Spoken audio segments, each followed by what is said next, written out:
hello everyone आमार गृहिणीসকলৰ সোনকালে ready হোৱা কিন্তু খাবলৈ সোৱাদ লগা ৰেচিপি সদায় প্ৰিয় তেনেকুৱা এটা ৰেচিপি আগবঢ়াইছো ফাৰ্স্ট ড্ৰাই ৰেড চিলি গোটা জিৰা গোটা ধনিয়া আৰু কেঁচা সফ অলপ ভাজি ললো এতিয়া মিক্সি জাৰত পিয়াজ আদা নহৰু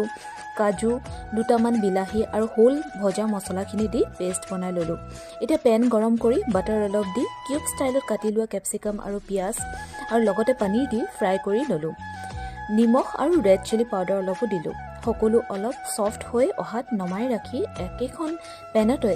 পুনৰ অলপ তেল আৰু বাটাৰ দি পেষ্টখিনি দি লগত অলপ ৰেড চিলি পাউডাৰ দিলো পনীৰ আৰু ক্যাপসিকামখিনি দি উতল আহিলত গৰম মছলা দিলো নমোৱাৰ আগে আগে ধনিয়া অলপ দি নমাই ৰাখিলো ৰেডি হৈ গ'ল মোৰ সোনকালে হোৱা টেষ্টি পনীৰ আশা কৰিলো ভিডিঅ'টো চাই আপোনালোক সকলোৱে ভাল পালে আজিলৈ আহিছো তেতিয়াহ'লে ধন্যবাদ